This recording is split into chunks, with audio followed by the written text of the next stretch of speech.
I'm going to also throw this over in the Discord. Please excuse the intolerable mess behind me, which is now months old. That's okay. I've got bare walls. My excuse is that it's a new house, but we moved here in November. My eventual plan is to turn this desk around so I've got a flat wall behind me I can hang stuff on, but It's just like, I mean, the computer is still sitting on the floor next to me with the cables running across the desk because I just plugged it in and went to work. There's a giant Texas tape flag that goes here because this is flag room. And then there's some Mavericks and some Rangers stuff that goes on the wall behind me. The kid has 3 rooms that we had to decorate, and that obviously takes priority. So we're live. Hi everybody. Welcome to the Uplifters channel. I am Uplift Greg. And that's Brad the Third, Brad the Builder. Brad, how many names do you have, dude? Bro, I had one a few years back. It was just Brad. Right. And then what happened was like I kept joining these groups for different things. It started with a fantasy football league. How many Brads can there be? Well, there were every single group that I would join, and it's not like there was a great deal of overlap, but I was always the third Brad to come into the group. So at some point, my buddy Barry was like, "Dude, you're just Brad the Third," and that just stuck. So now, you're not actually in the real world, like the grandson of a Brad. No, My first name is John after my uncle. It doesn't have an H because my mom hates me and wanted to make my life difficult. Sure. And then my middle name is Bradley because when she was pregnant and hormonal and emotional, my mom was walking through JCPenney, saw it on a belt, and really, really liked it. Okay. Yeah. Yeah, I don't have a middle name because my mom's very Catholic, and she decided it would be really cool to let me pick my own middle name when I made my confirmation. When you did your confirmation, yeah. And I never made my confirmation, so now I just tell people we were too poor. We couldn't afford a middle name when I was a kid, so that's why I don't have. Dude, it's a nickel a letter when you're filling out that birth certificate. I'm telling you, man. And that was in 1964. That was a lot of money back then. Nickel's a pack of cigarettes back then. And cigarettes were currency. Yeah.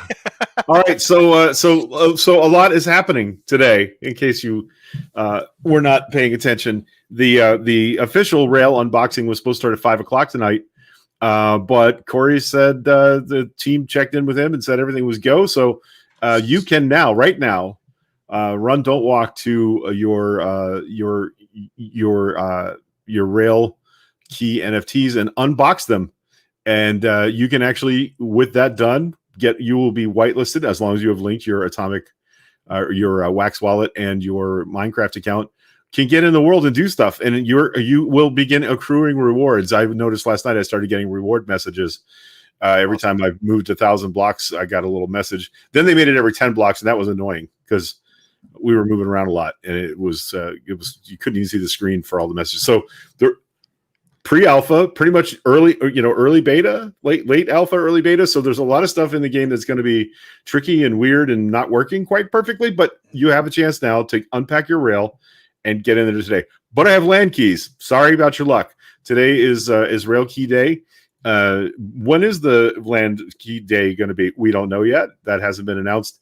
And I always feel like we're playing whack-a-mole in the Uplift World Telegram channel, because there's now a pinned message up, by the way, about what we're doing today and how you can get it done. But I'm going to basically show you, if you go to the Brad, were you gonna screenshot first, or was I? I don't screen share first, or was I? I was going to screen share first. My problem is I'm a smart ass. And I often do things to be a smartass. I currently have my Rail listed for 1.5 million wax. Oh, so you have to unlist it. Yeah, and I'm getting errors on Atomic Hub right now trying to unlist it. I see. I'm gonna try and see if I can unbox it with it listed. Nick said that it was a little crazy today. That Wax and Atomic were having some issues, but. While we're working on that, let me real quick show you. If you go to the Uplift, I can unbox with it. You got it? It's showing it that I can unbox it. So okay, we'll see what happens. Go to the Uplift.world, this is the page. A Rail. This is the page you'll land on, and you'll click the unbox. Now, I don't have any Rail. I mean, I have Rail, but I got mine pre-assigned before any of this was happening because I was here first. But anyway, that's what it will look like when you go to the Uplift.world page, and you'll click the unbox now. button and get to work on it. So I think Brad's going to do one for us now, so I've he got can my show us what screen up that's going to now. look like. So let's hope this works with it listed on the market. Otherwise, we'll come back to it once I can get it unlisted. And when Brad, you shaved. Apparently, that's people have Yeah, noticed that you. I'm getting my second shot tomorrow, and I wanted to make sure as I go out into the world that my mask fits correctly, so I don't That's very be one of thoughtful of those you. people that spreads COVID even though they can't get it, or God forbid gets it even though they're vaccinated. Yep. The goatee will come back. That's what I always wear. The big bushy thing y'all saw was just literally a year of not leaving my house. And I didn't see a reason to shave. I didn't know that y'all were going to want to listen to me talk to the uplifters and go over what's going on, a couple times a week. Otherwise, I'd have done it before and we'd have y'all have seen like normal Brad. But give it a couple of weeks and y'all see what I normally look like. It's a lot closer to what Greg's rocking right now. I also usually have a lot less hair than I do now. This has also gotten a little bit ridiculous. Right. So. Yeah, I take mine off twice a year. My birthday and Christmas are 6 months apart, so I shave it all off twice a year and start over. That's just a thing I do. All right, I've got my screen share up. Okay. If you can throw that in the thing. I don't have those controls yet. Yet. Got it. All right, so this is the screen this is the page that y'all see. This is the Uplift World. You go to the page like we normally do to try and see if they're dropping any new NFTs or anything on us. Literally, the first thing you're going to see is Unbox Now. Click the Unbox Now button. Now I have to log back in. And it'll show you down here. So it tells you you can open the 1 world key, the 3 random rail keys, and the 10 random rail packs. Come down here. It'll show you what assets you have available to open right underneath the header. You're going to click Unbox and give Atomic Hub a minute to create the transaction. Yeah, Donna, Laugh Track 11, she had some problems with hers, and it was a matter of going back to the page that opened in Atomic and looking for a message that said you have unopened NFT packs. And we clicked on that and it went through the second time. But she had a heart attack because, I said, we'll try another. So I'm not trying nothing until they fix this. So we finally got her unboxed and she's all good now. So, but if you run across that error, go back to this page and look for that message that says you have unopened packs. Look at my little rail dancing. I know. Little box open. This is so such exciting. A nice graphic. I hope Corey's watching me just sit here and click back and forth. I'm not opening it yet, Corey. I'm not opening it. All right, I'm opening it. I could not. That. People are talking about this one. I was like, I wouldn't be able to do that. I'd be like, nope, I'm in. Now see. Oh, hell. Animation. Yeah. I think some of these are my screenshots in there too. From the ground. There's the old cathedral. How cool. That's so good. That's such a good song. There it is, man. Genesis Edition Rail Key. Look at that. Number 647. Somebody, is it David Elvian? Somebody had a mint number 6 in the Telegram thread. Yeah. Paul F in Telegram pulled 69. I thought that was nice. Nice. All right. And that's it. That's how easy it is to. That's how easy it is to unbox and get your rail keys. So do this. Go to the inventory because I want people to see where they can see where their plot is on the NFT. You know what I mean? You can look at it and it'll tell you which world it's in and what the coordinates are. Now, did that burn the pack? Yeah. Oh. Yeah. There's your brand shiny new rail key. All right. Now in the information, you can see that it says that one's in the Genesis world. And it's at the coordinates 2500 by 100. So this is the thing. You need to look at that first because I think we have some people that have gone into the wrong world because the coordinates, there may be coordinates in both of those worlds. So you need to make sure whether it's in Genesis or Londum, all of the rail plots today are either in the Genesis world. And if you go to the top right side of the map, there's a little pop out and you can click which world you want to look at. Boom. There we go. And it'll take a minute to load because there's a lot of traffic in there right now. But I'm assuming that the map optimization is one of the things that's on the list as we work our way through alpha into beta. Yeah, that's correct. All right. So what were the coordinates again?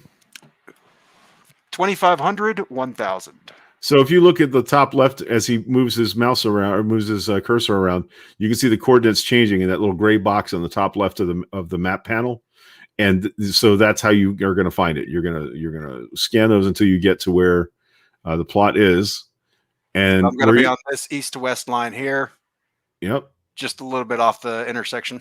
So when you spawn into the world, you'll go to where the little globe is, and that means to get to that plot, you would just go due north from there until you get to it. Now, the other thing that is that right now mobs are not enabled in London, which is making it less fun for me to watch, but probably better for people that are new to all this. But the idea is in London, it's a survival world, so it gets dark when it gets dark.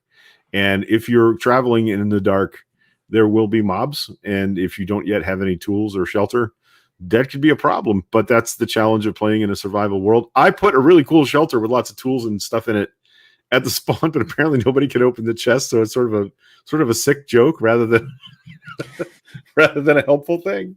I tried. So we'll probably try and get that fixed later on in the day. Oh, I'm actually the intersection. Nice.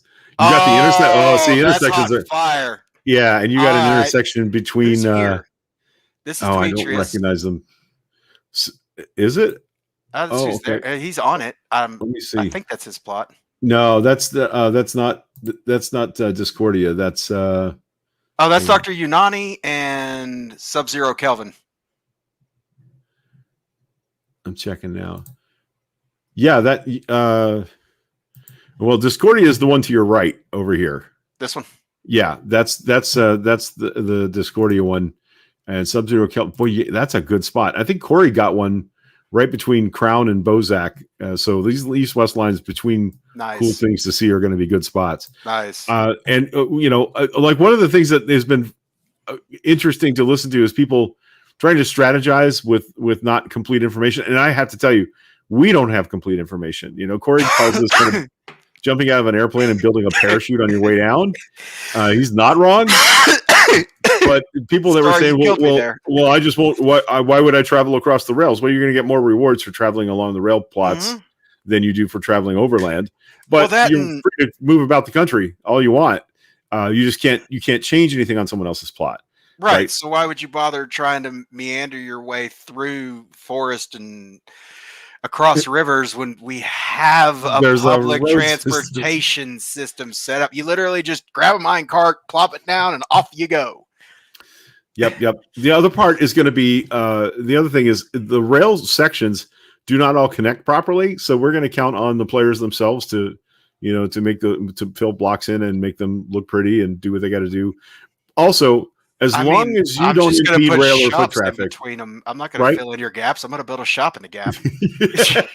Like I want you to have to pick up your cart and shift it over yourself and stop and buy a hot dog. There you go. That's right. That's what should have bought the squirrel. What was that movie with Whoopi Goldberg where somebody gave him directions and they were way out in the middle of the desert and they asked if she wanted to buy it. It was a remake of It's a Mad, Mad, Mad, Mad World. Yeah, it was shit, I know the one you're talking about. I've watched every Whoopi Goldberg movie. Yeah. I fell in love with Whoopi Goldberg when I was in middle school watching Star Trek Next Generation. Nice. And then just have watched everything. See, I'm so old. I remember her first one-woman special on HBO, where that was the first time anybody had ever seen her, where she did several characters.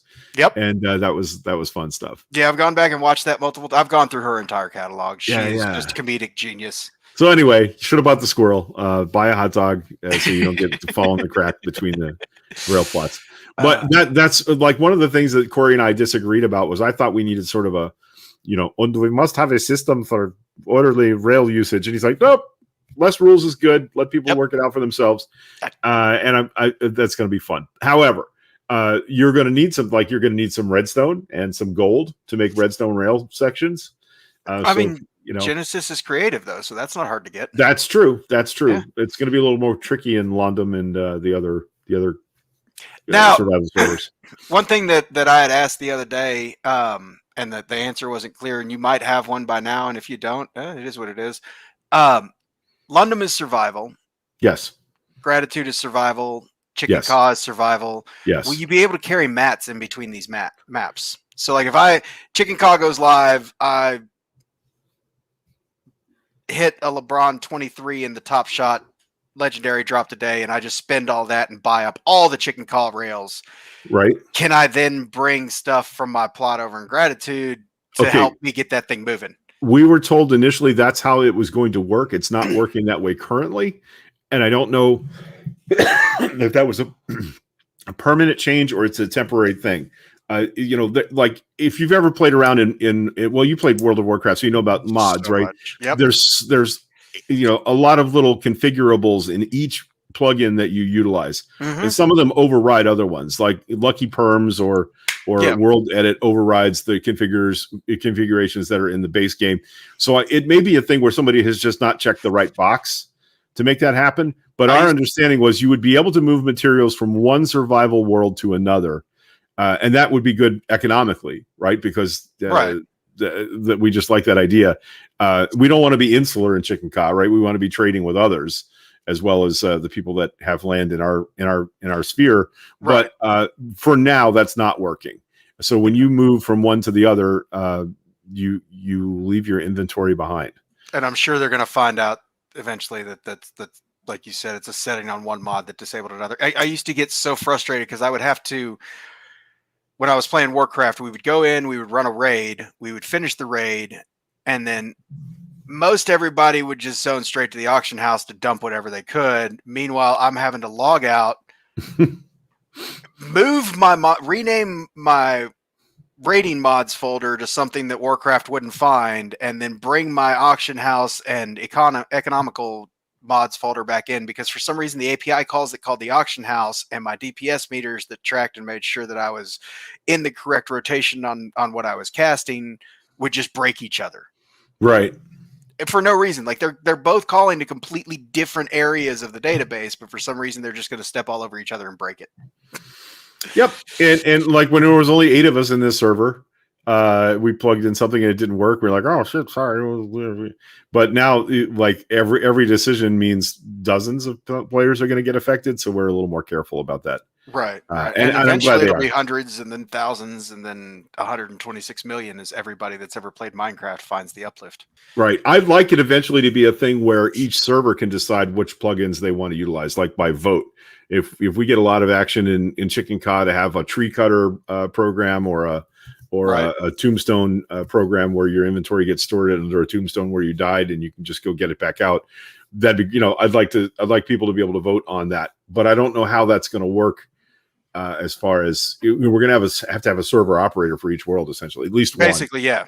Basically, yeah. And as it continues to grow, those will eventually turn into teams, and then you may end up having to break it down even smaller than that as this game continues to explode.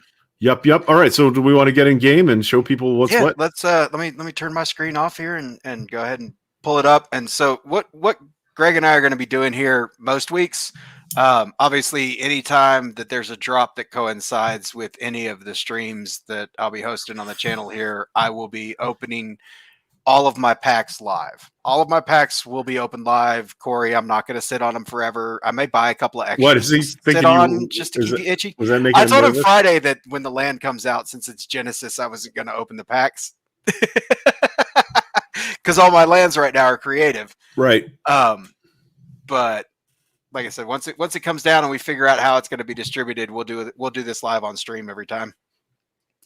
Yeah, I have quite a bit of land. But I bought one random land because I couldn't resist. I just had to buy one just so I could say I could have rid of land. I wanted to be in the game.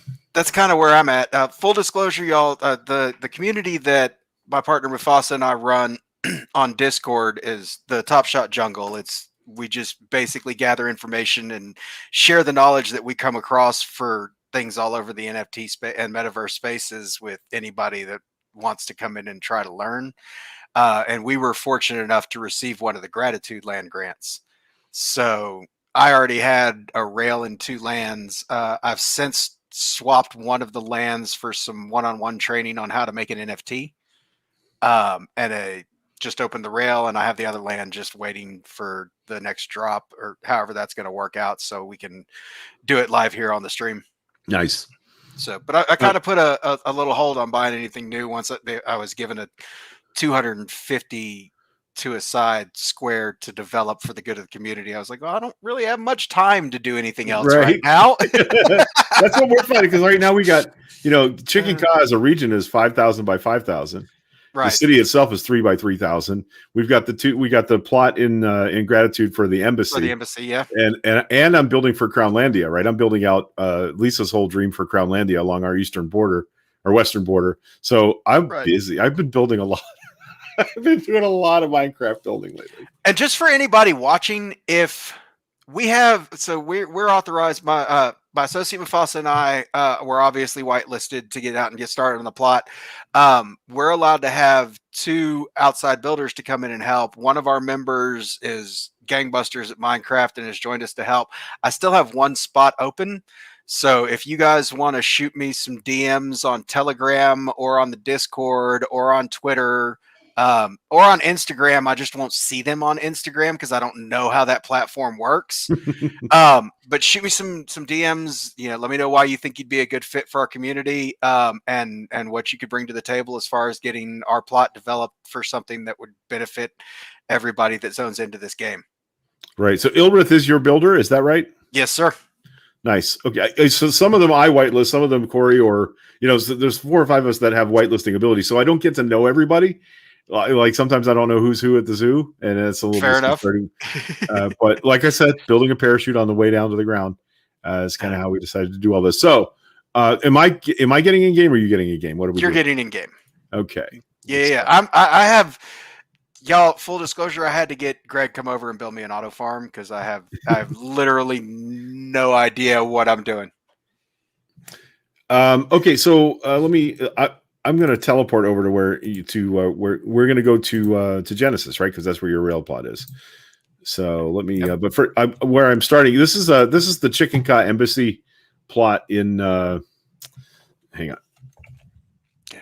I'm only doing this for flying purposes to show you guys what we got going on over here. This is the Chicken Ka Embassy plot in the Gratitude survival server, and we started with just this one little island over here. And we started, we first of all notice all the torches.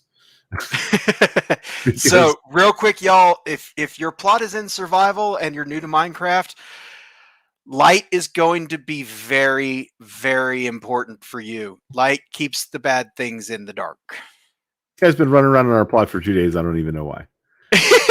He's lost as hell. Yeah, he is.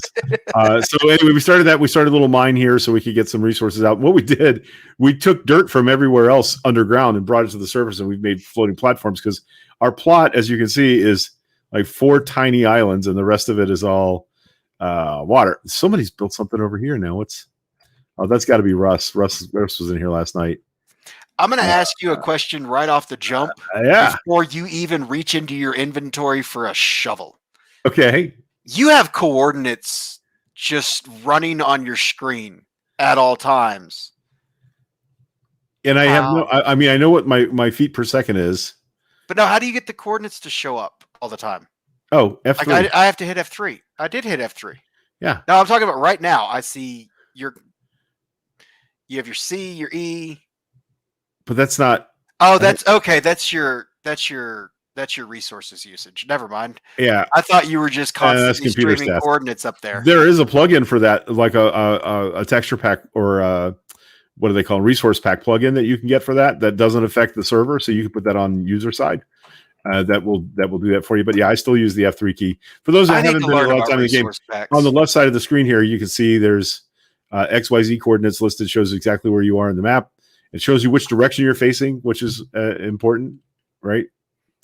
You can tell by the sunrise and sunset. But yeah, I'm going to run this thing. I haven't hit the go switch on this thing.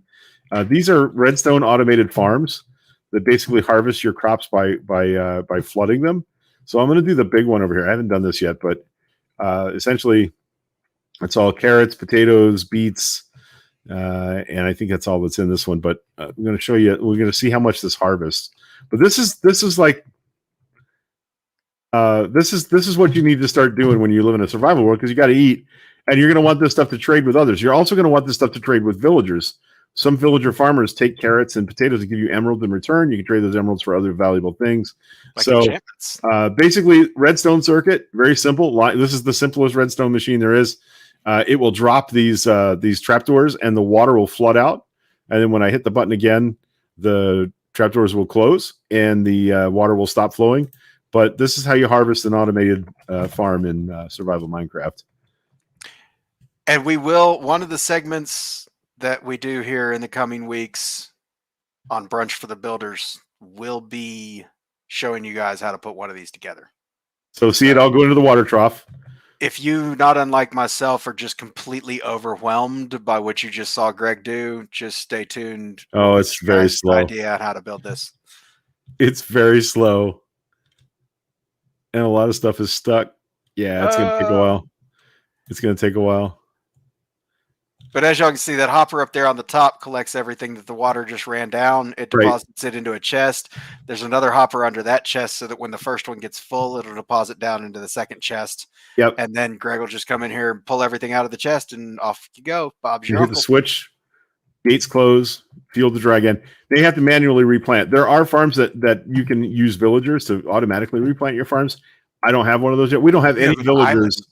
Yeah, we don't have any villagers out here. So we're gonna have to maybe invent the forced friendship trade at some point and trade with other people to see if we get some villagers. I don't know. We'll see how that goes. But if you are lucky enough to have villagers on your plot, you are going to want to protect them. You're going to want to right away safety them up, because if they're gone, if they depopulate a village, if they all get killed or something, they're gone forever, and you're never getting them back. So you need to make sure you protect those villagers as soon as you find them in your world. Okay, so I'm on Genesis. So I'm on the Genesis map now. You can see me right there at the spawn, and I'm gonna go north. Yeah. Okay. So let me get back to the screen game. Yeah. Let's see. Now, did anybody do the nice thing? Which way am I facing? I need to be. I'm facing south. I need to be facing north. Whoa. Hello. Hi. Well, that's just the. I saw the NWA sign. The first day I saw it, I was like, man, I like NWA and all, but that seemed weird. And then I came over here and I was like, it says spawn. Maybe build a mirrored one on the other side of it. Right. All right, I'm going to fly because I can. But yeah, you can. It's one of the upsides to creative. And also, having admin power, so I can fly around and check on everybody. There you go. There's villagers right here along the tracks. That's a villager farmer. Right clicking on him. Yeah, we might be about to see a kidnapping. See, he'll take wheat and he'll give you an emerald for 20 wheat, or he'll give you a potato for 20 wheat. And the more you trade with them, the more robust the trades get, the better your trades get. If you hit them or damage them, their trade value gets worse. So they're interactive in that way. Also, if you're new, you can steal a couple of his crops out of one of these farm plots without any trouble. So if you're super new and you find a village on your plot, grab a bed out of one of the houses, but you'll want to put the bed back eventually, because you can only have as many villagers as there are beds in the village. So if you were to take away all the beds and then they get killed, the villagers would come back. So let's see. And we're flying. So what I've been doing is I've been running my game on one screen and the map on another.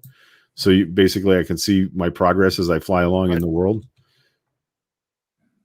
But I also have two pretty honking big monitors at this point. So I've got a 18-inch laptop and then a 21-inch little HP monitor. My entire setup is going to get drastically changed after this pack drop today on Top Shots. Yeah, I'm old, and big monitors are that's a requirement when I left Texas. I left two of those beautiful Samsung 32-inch curved monitors. Oh, nice. See, one of mine is that I used to work for.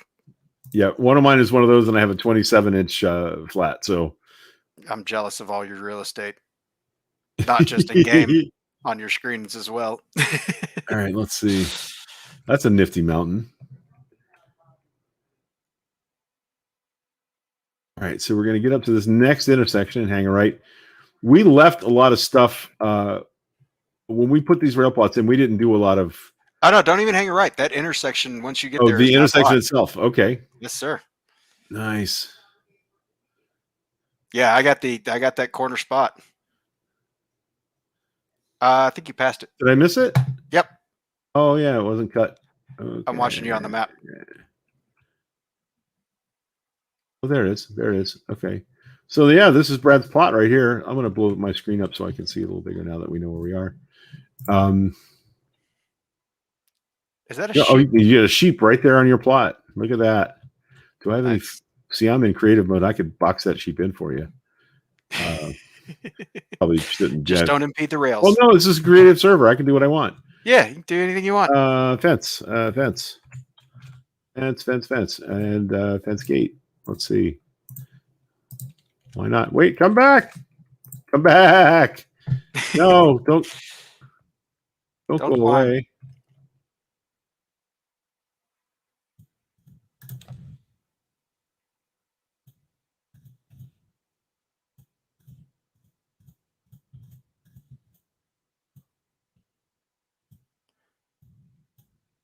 Ah. Tricky bugger. Okay, hang on. I got this. In a minute. Ah. Now I got you. When in doubt, feed them. Right. Oh, now you love me. Yeah, I see how it is. You kind of stay right in here. Okay, and real quick, and we just do that. Boom. That sheep is yours to keep now. I am literally never going to take this fence down. I'm just going to put a sign up that says Uplift Greg's sheep. Oh, come on now. What do you mean? It's an attraction now. Wake up, sheeple. This is a reason for people to come by and see my plot. I've got the first sheep trapped by Greg. Then you need a second one, and then you're in business. Once you have a second one, you're good to go. Oh, trust me. The only way I've been able to get XP since the gratitude server went to peaceful is cows. I have so many cows, and they are so sad when I come in there with a sword instead of wheat. Do you know about entity cramming? Maybe by accident. Okay, so and I would have to look up the schematic because I haven't built one in a while. But chest, hopper, single hole too high. Okay, put at least 2 cows in there, and put a fence post over it, and start feeding them. And only so many cows can fit in a block. And once it's over that number, it just automatically kills one, and it goes into the hopper and into the chest. So you could basically just feed you just feed them, and they. I love that. Entity cram and die. Yeah, no redstone required. Just the tricky part is getting cows in a hole. Like, it's tougher than you would think to get them into the hole, but you can nudge them around, and eventually they'll stand over the hole and go. Fall I got a couple ideas of how to get them in. You just need a 2 square side by side hole. No, too deep. Oh, too dedeep. Okay. Right, because that way they can't get up and out. They can climb out of one, they can't climb out of 2. I know what I'm doing tonight. Yep, entity cramming cow farm. I had a chicken one for a while that it automatically, when the chickens are small, they can move through a low space. Mm-hmm. And basically, when they're tall, they can't. And there's a way to make it so that the big chickens get cooked automatically. Whenever they hatch out, the little chickens run into the larger chamber and they grow up, and then they can't get back in, and they get so you make an automatic chicken farm and cooker. So you get cooked chickens. All right. Automatically. Yes.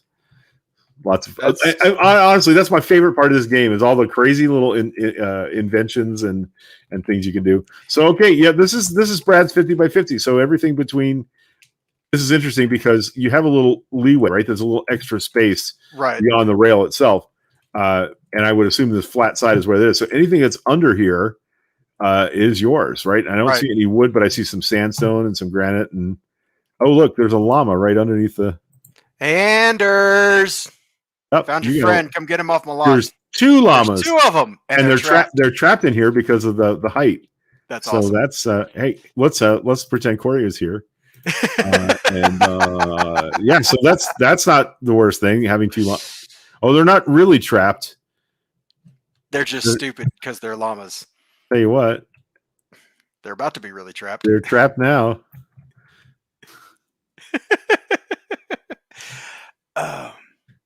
Yeah. So this is really all you guys, if your real plot isn't creative, really all you've got to do is find it and then get to work.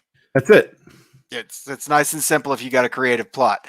Survival is going to take a little bit more work. Trying to think of somewhere let's go. You want to go over to a corner of the TopShotJungle plot and just start showing folks how to start out in survival? Sure, that's in the gratitude server, right? Yes, sir. Okay. Let me hold on. I have a whole list of coordinates that I keep. Well, now they're in a Google Doc. That's right. I finally got smart and put them online. Yeah, I built this one too. This is a little survival shelter at the gratitude spawn. Just some random, mostly useless stuff in there. Oh, there's a boat, so that's always good. I mean, none of it's useless. It's just that nobody can get to it. Right. Yeah. Didn't It's think that all all the way very through. useful. It's all very useful materials and tools. Just All until right, they so where am figure I out going? which mod is breaking it, it's gonna be inaccessible. Where am I going from here? Hold on one second. I'm pulling up my uplift coordinates. Okay, so our job shack is at 2262.535. Okay. 64 1354.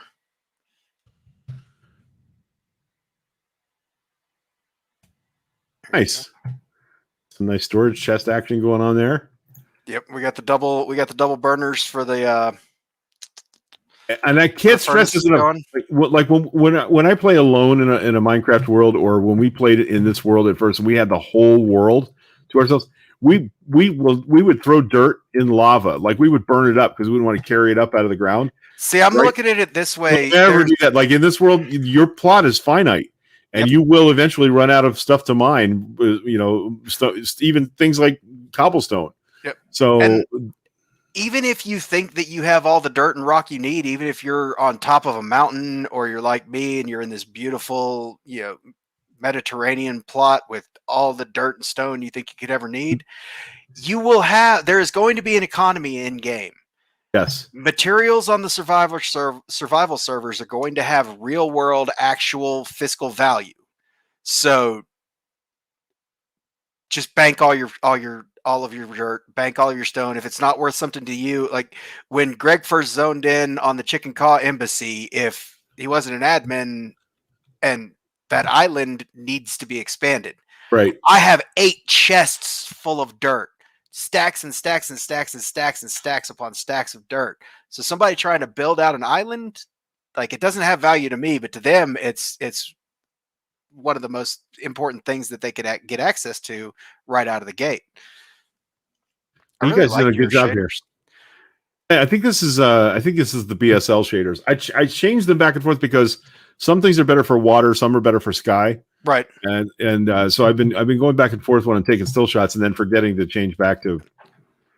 I played vanilla for almost 2 hours yesterday and I actually enjoyed the hell out of it. I hadn't done that in quite a while. So behind you, that little stone shack is our entrance down into our farms. Okay. The shack you're standing on is where we're storing all of our materials. That's the job trailer. And then the one over here glassed in, that's our enchanting room. Nice. Look at you guys got it going on. And then 15 bookshelves is the key. You're 15 bookshelves in a 5x5. You're going to need an extra book for so you're going to need 46 books total. You're going to need 3 obsidian, and 2 diamonds. Right. In order to get this built. And lapis lazuli is what activates the level of the enchantments. Yes, sir. So you'll need lapis to do that. And experience levels. So you see, and right behind when you build your enchanting room, right behind my enchanting table, you'll see I have a grindstone there. That's important because until you find villagers and can actually trade them for specific enchantments, you're going to roll random enchantments when you try to enchant an item. And if you're getting, if all you're getting is silk touch and you really need efficiency or fortune, you can drop your item in the grindstone. It'll take the enchantment off, give you back the experience levels, return the item, and re-roll the enchantments that you have access to. So you can re-enchant it over and over again until you get what you're looking for. Yep. Do you mind if I enchant something? No, please go ahead. Let's just see what we get. I'll have to spot you back some lapis here. I'm not worried about it, dude. I have so much lapis. Let's see. Let's go with the diamond pickaxe, which is hurting right now.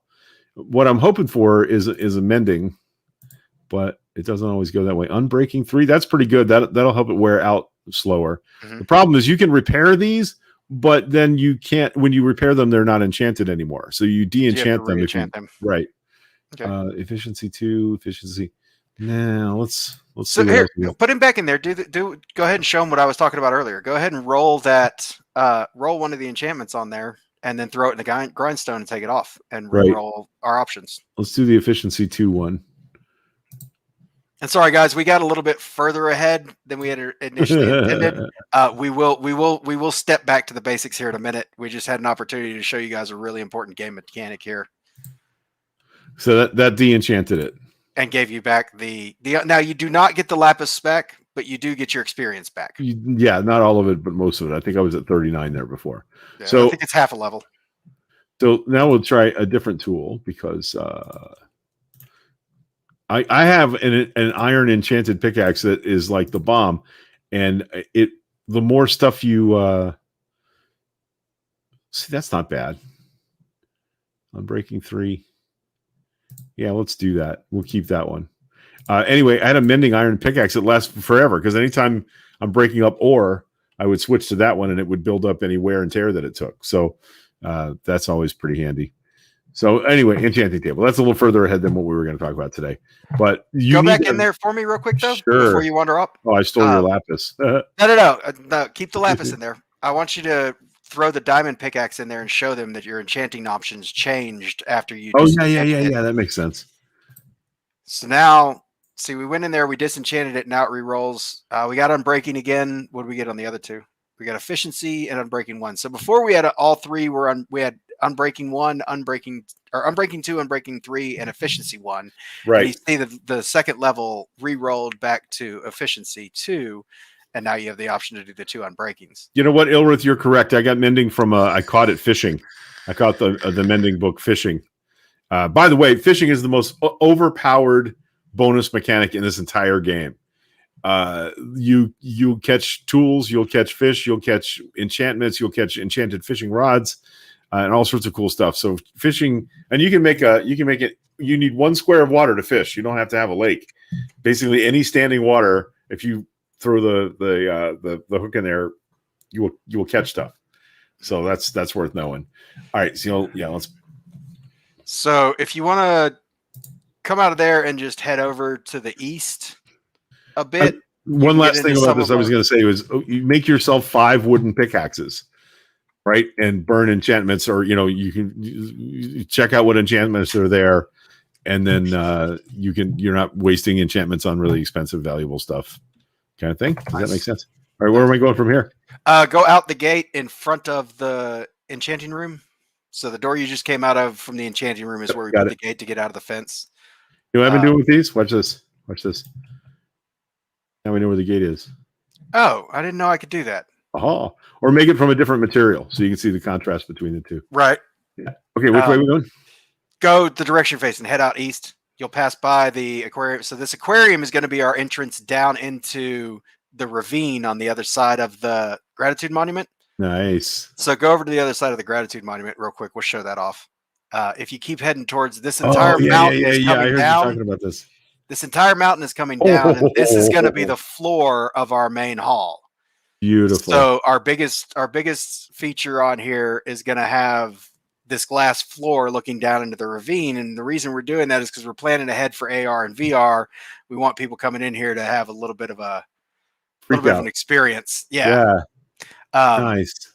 And we're hoping that's cool. You got a ravine right on the surface. Yeah, we're hoping to figure out how to do. No, this thing was not on the surface. That mountain behind you, I extended see. all the way out to the Gratitude Monument. I see. You guys took the mountain down. Nice. Yeah, everything south of the river is going to be developed. Everything north of the river is going to be conserved on our plot. Mine entrance. Yep.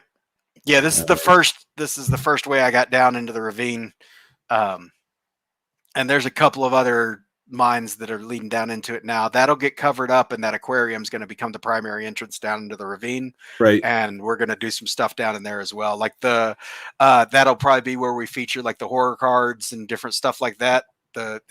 Any of the more horror genre or scary themed stuff we'll end up putting down in the ravines so people can go down there and fight their way through mobs to get to the really interesting horror genre stuff.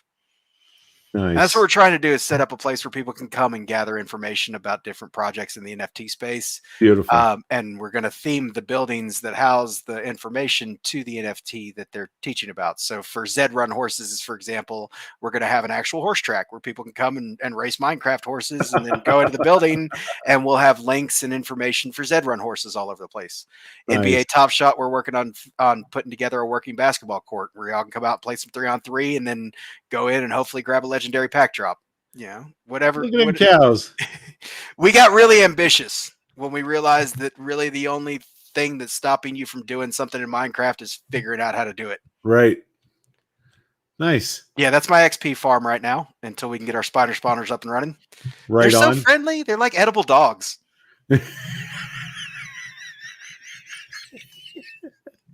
Yeah. Well, dogs are also edible. I'm just saying, it's a thing. It just depends on where you live and what you consider food. So that cobblestone path with the torches, with the torches on it, that's our boundary. That's our west boundary line. And then if you run all the way down that line, you can see it from on top of the job shack. I've actually got a huge stone column set to mark the southwest corner. Right. Out in the woods. Nice. And then I've got some, like I said, if you go all the way over to the east and stay on the south side of the river, there's some untouched land that I haven't gotten to over there yet. We can start showing folks what to do as soon as you get to your plot in the survival zone.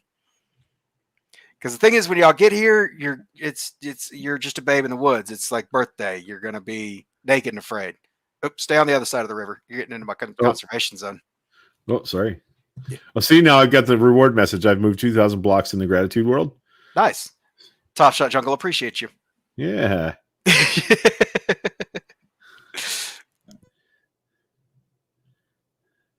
Oh, I see. We're going kind of back over this way.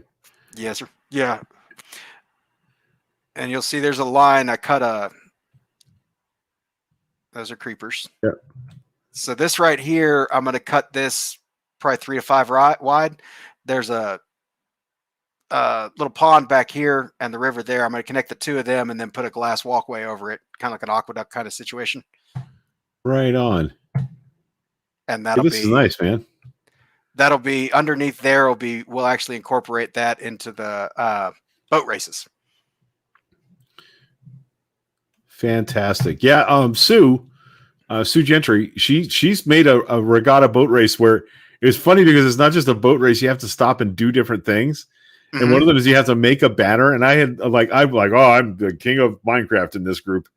And everybody beat me because I couldn't figure out how to make a banner. It was genius. Like making it so that it had a wide skill set. It wasn't just knowing how to row a boat or fish or whatever. Right. Yeah. So it was a pretty, so you can actually, she has that set up over there on her plot on the west or east side of Chicken Ka. That's awesome. And that's the thing, the surrounding plots, where the OG claimed land, got some cool stuff going on over there. Ginny is making objects to decorate your home, and she has an electronic shop, so you can get little miniature, like they look like little computers, little desktop PCs, all sorts of heads of different. All right, she's got some cool stuff going on over there. That all sounds like fun. Yeah, for sure. That's. Oh, hey, is this a gratitude money? That is a gratitude money. Would you be kind enough to toss something on there for us?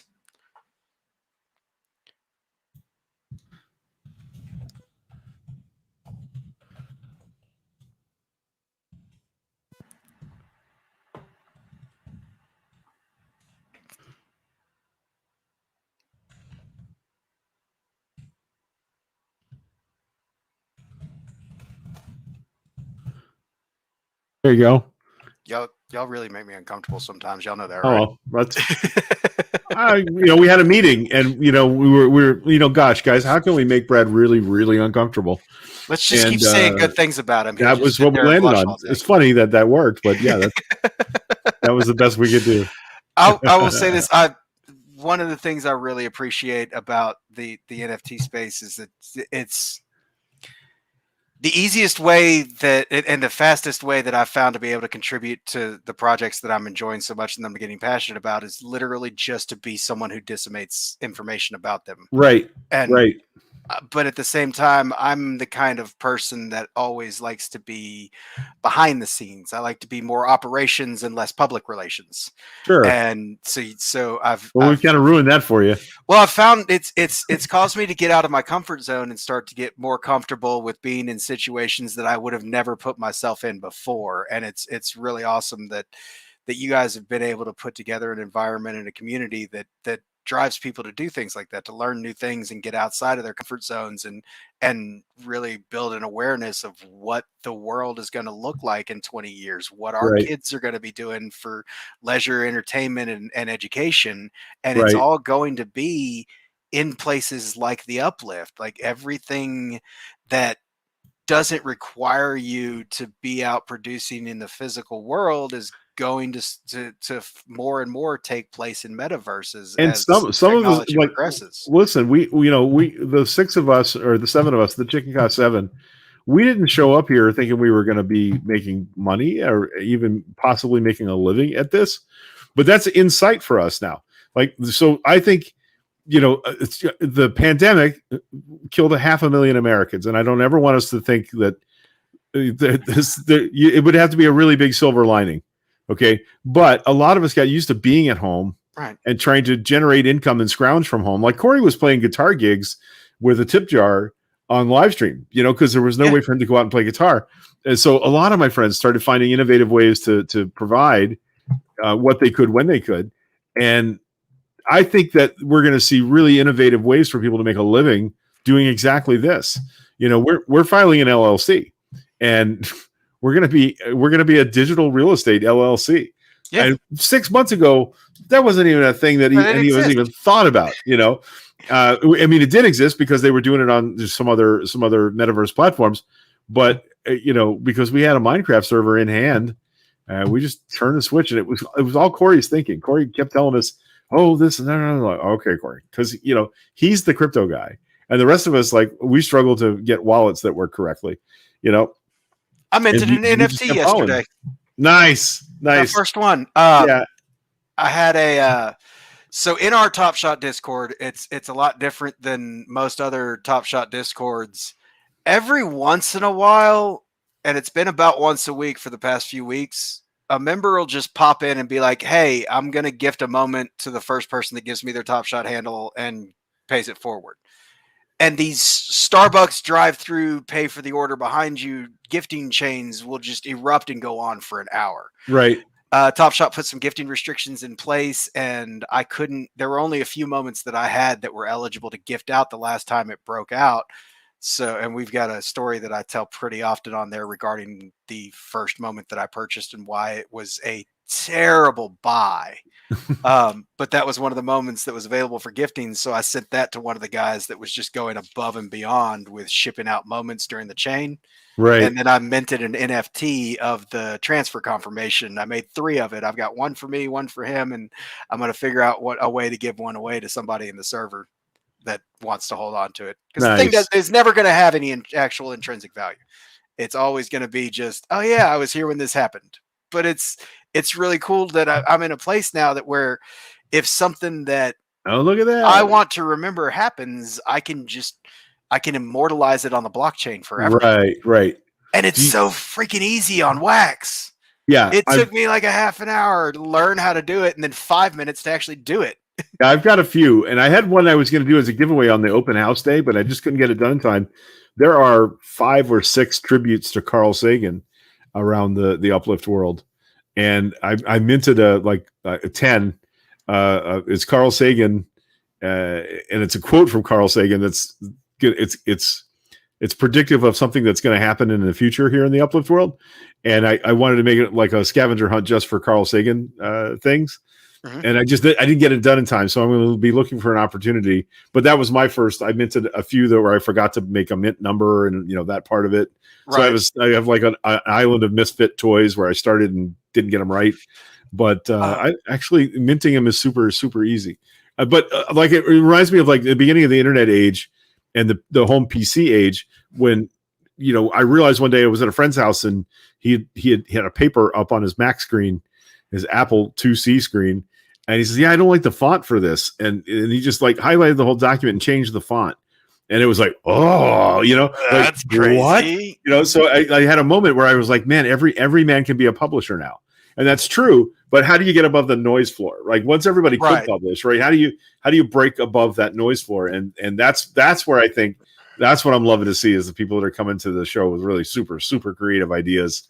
I get all jazzed up about that. And the thing is, I love it because it parallels. Like I'm a sports nut, and I am a basketball fanatic, and it really I see the parallels with the explosions in social media and how like the NBA has become more and more exposed to international players. So we're starting to see guys like Luka Doncic is a perfect example that he may have flown completely under the radar 20 years ago and never seen a moment in the NBA, whereas instead he got to play his entire youth over in Europe, and everyone here knew about it by the time he was 13 years old, and we're tracking him and just waiting for the year that they were going to draft him into the NBA.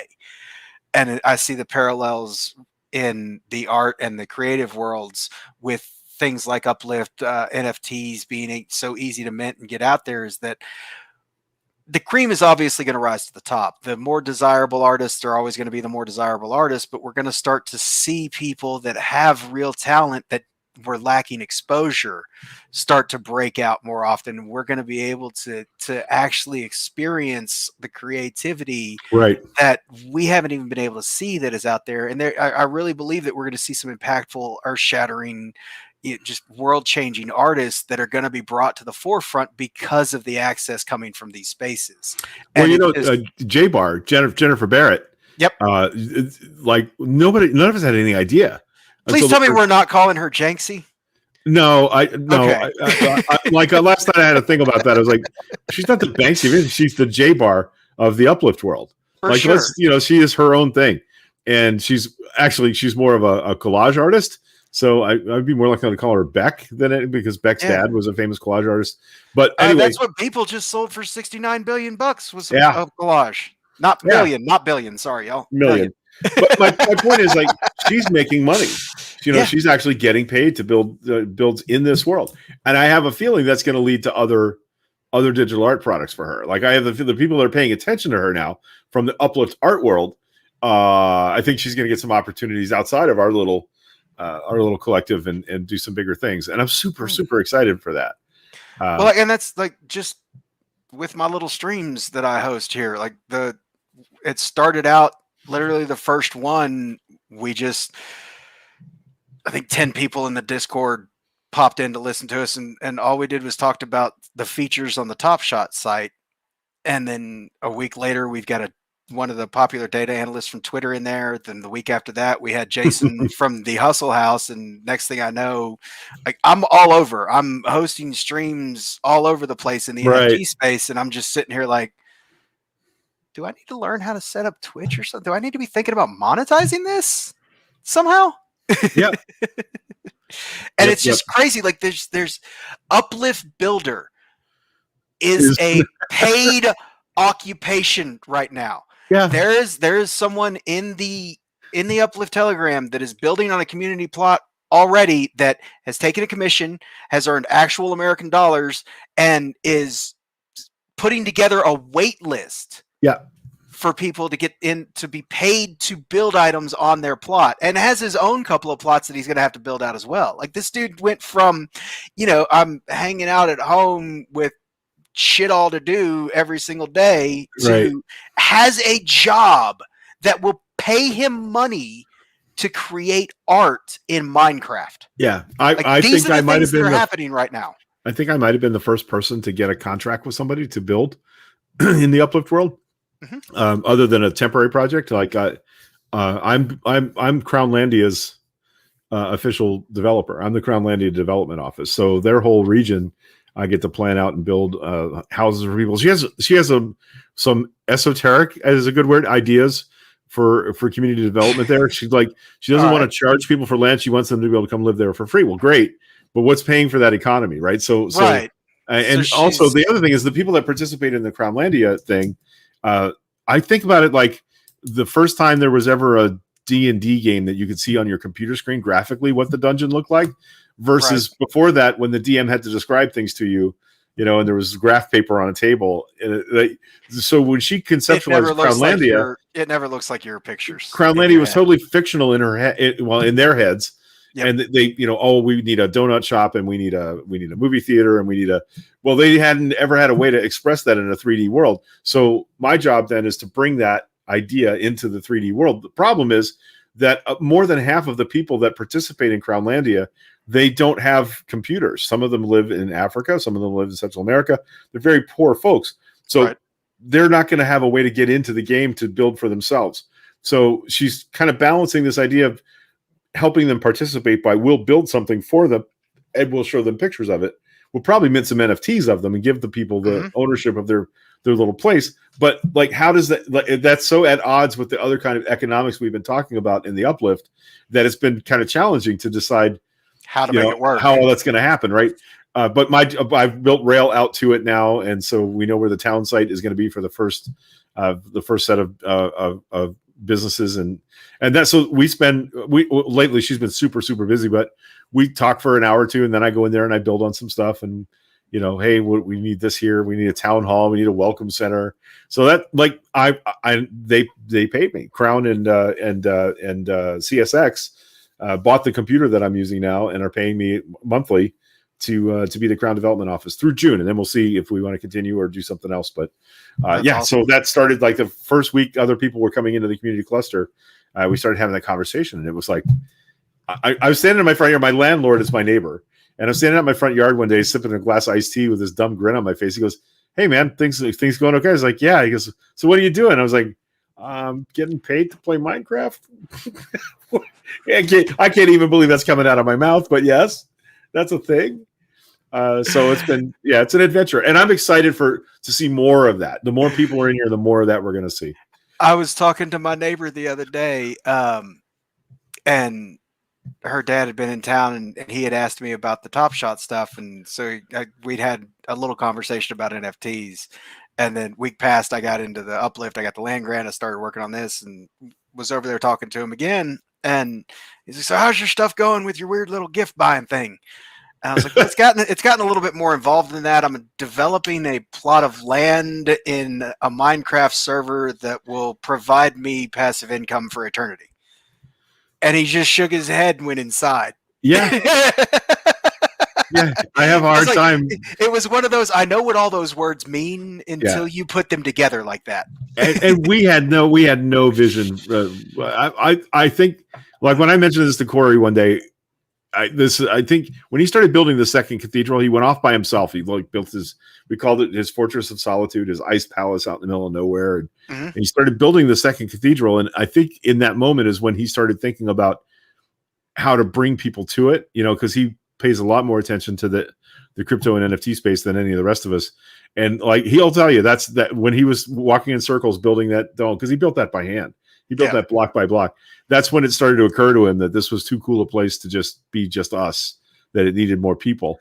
And that started him thinking about how we would make that happen and how we would make it, something that could maybe make some money at the same time. Win, win, win. That's one of the reasons that, and the story you just told, those stories are the reason that when I was given the opportunity to host these streams, I just jumped on it immediately, because I, just like all other humans, I do have a good solid selfish streak running through me. And the only way that I'm going to get these stories for myself personally is to get you guys on here and get you guys talking and going over the history of what happened here, because it's fascinating to me that you guys got together and just decided to make this into something for everybody. And just the genesis of those ideas and how this is all coming together just blows my mind. And I know people think it's hokey and corny. Maybe some people do, but the gratitude thing that's the secret sauce. That, like, I've watched this. Look at that. You've got a gratitude marker right there on your plot. And that it's kind of a pain in the butt, because I don't want to tear it down, and I've got to figure out how to develop around it instead. Yeah. Well, that's our worries. Like, we talked about that. Like, if we move things, we lose all those gratitude signs forever. Yeah, no, and there's I'm not doing anything with it. A year and a half worth of gratitude on those signs in both cathedrals, and we're terrified that we would shift something around and lose all of that gratitude. But it's out in the universe now. So initially thought about enclosing the entire thing in glass and just making it viewable but inaccessible. And then I realized that if I did that, nobody'd ever be able to add to it. So that defeats the purpose of having it. Well, we didn't do a lot of building. We didn't do a lot of newbie lesson building today. We did not. We do not. We will next Monday. So today was an introduction to Brunch with the Builders. I hope you guys learned a lot. We showed you how to find your plot, so that's going to be crucial. So keep in mind how we got out there the first time. We showed you how to unpack your rails. To be honest, the fact that the rails were able to be opened I wasn't expecting it until 5 o'clock. So the fact that the rails were able to be opened definitely threw us off our planned rundown for the day. And for everybody watching, we have a Friday. We have a Friday stream with Corey at 3:30 Eastern, 12:30 Pacific. We'll be doing that every Friday. And then we're going to get a stream going on Wednesdays where the Gratitude server and the Genesis servers have a lot of plots that were land grant plots that are being developed by the communities so that those of us that are coming into the game have something to do when we get in here. So every Wednesday, we're going to do a stream where we feature one of the community builders and they can come in here, show off their plots, let you see what they've got going on them, and tell you a little bit about what they're doing for the community and what benefit you get from visiting their plots. And you'll get a chance to see where they're going to be in games so that we can put together a little bit of this entire stream is going to be a little bit of a player's guide for you guys moving forward in different aspects. You'll get how to actually build with Greg and I on Mondays. You'll learn what's going on in the game on Wednesdays. And then in the spirit of win-win-win, Corey and I are going to be giving away Ether every single Friday. Nice. Every single Friday. And then eventually there'll be probably some stuff with some chicken caw lands in the not too distant future coming off of those Genesis NFTs that are going to be given away. And we got a lot of really big stuff planned for the streams moving forward. So you guys make sure to pay attention in Telegram and Discord, my Twitter as well. If you're not following me yet, I'm at We Can Draw That on Twitter. And Greg is at Shipletopia on Twitter. Right. So make sure you've got everybody followed on the social medias. You guys, the dev team here does the best they can to disseminate information to everybody. Every once in a while, a channel gets missed. I'm going to do the best that I can to help backstop them on that while I'm here. But there's a lot happening right now, and this is moving forward really quickly. Keep in mind, we're in late alpha at best right now. So we're going to do everything we can to get the information to you, but we're also going to make sure that we provide you guys with the knowledge of where the information is. And it's going to be your responsibility primarily to go out and look for it. Yeah. The Telegram channel, it's like drinking from the fire hose in there. Right. And I would love to lean out to Discord. I've talked to Dr. Unani, and it's just so hard to try and master another platform. And I know it sounds simple, but there's like 5 or 6 different projects right now that I'm neck deep in. Some of them are on Slack, some of them are on Discord, some of them are, I'm all over the place. It's very hard for us to lean out to those things. So what we've been hoping was that the Discord community that's involved in the Uplift will start reaching in and getting the information from the pin threads and disseminating it over there on the Discord side. And I know Dr. Yanni isn't super happy with sometimes we just flat forget. Like I won't find something out till 10 minutes before Corey pulls the trigger on it. Right. There's just no time for me to react. People and because I've known Corey the longest, people kind of think, oh, they probably talk every day. Well, yeah, it's more like I'm in my front yard with a cup of coffee, and Corey is riding down my street on a bicycle, and I yell a question at him as he rides by, and then an hour later, he comes back by and yells the answer at me. That's kind of Corey, when are we dropping rails? Yeah. And second cup of coffee later. Yeah. Tomorrow morning. Yeah. I changed my mind. No, wait, I'll be back. So things are moving pretty fast. Move fast, break stuff is how this has been going. But please be patient with us because, like I said, first of all, none of us ever thought that this was all going to happen this big. Maybe Corey did it earlier than the rest of us, but now we're all playing catch up with how to get things done in here. And it's a big job. And there's a really amazing professional team around Corey right now making that happen. I'm not really part of that formal, work on the projects as a member of the team structure. He calls me the Steve Wozniak of the Uplift, which is weird. Yep. But yeah, my job is to kind of give people the general sense of what's happening and show them how to engage with us and engage with the game. And that's what we really want. Yeah, Ilrith, I'm with you. The active list just made me want to jump on, but I have assignments to do. Every time I hit the tab key and I see that many people in here, I get, because, that's just, used to be there would be 3 of us. That was all for hours and days at a time. Yeah. And now suddenly it's a real world with people in it. Son of a That's gun. crazy to me. That's Yeah. crazy to me. Yeah. Greg, thank you very much. I can't express enough how much I appreciate you being willing to take the time every Monday. Oh, it's a pleasure, Brett. It's a pleasure. And help us all figure out what's going on. And I'm going to say this, and I'm going to say this a lot, but this is literally a new world. Yeah. We have literally entered a new world, and all of us are confused, and you have the keys to the knowledge that we need. And we greatly appreciate that you're able to come in here. And I am grateful. I'm grateful that people want to know, and I'm grateful that people are asking questions so we can tell them. So thank you. That's the thing that blows my mind the most. Like, I'm just going to, hey guys, I'm going to hop on YouTube and I'm going to sit here and I'm going to chit chat with somebody. And it's primarily for my own benefit, but y'all are more than welcome to come listen. And people do. Yeah.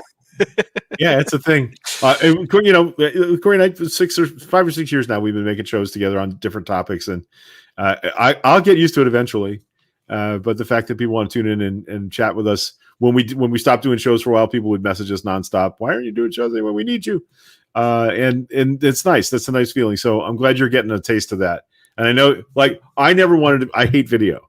I was always a radio broadcaster. And, Corey still mocks me to this day because I just know I'm not turning on video. I did an audio podcast. Right. I did an edited, concise, professional podcast. Sounded like a radio show. And the minute I turned on the camera, I had like 15 or 20 times as many viewers every day. And it was like, oh, okay. I can already tell just from the first one that the Friday shows with Corey are the ones that are going to give me the most anxiety because he's not a prep guy. No, he's not. And even if you do prep, that's going to get thrown out the window with it. Like, we had an entire rundown for last Friday of what we were going to cover for the history of the Uplift. Oh, that's cute. And get in there, and Corey's like, "Hey, you heard about liquidity pools?" And I'm like, "That doesn't have a damn thing to do with what we're talking about." I watched that show. But yeah, let's go. Yep. And it was amazing. It was informative. I learned a lot. I got to share some of the information that I've picked up with people that may not have had it. And it's just like, if you're going to do something with Corey, just stop having a plan and just buckle up and go for the ride. That's it. Like, that's the biggest recommendation. And that's how the Uplift is right now. Like, don't expect, like, there is a plan. Don't expect it to necessarily follow the steps that you expected it to. Just hold on for the ride. We're going to get somewhere fun. Yeah, Corey will change directions immediately if he sees a better way.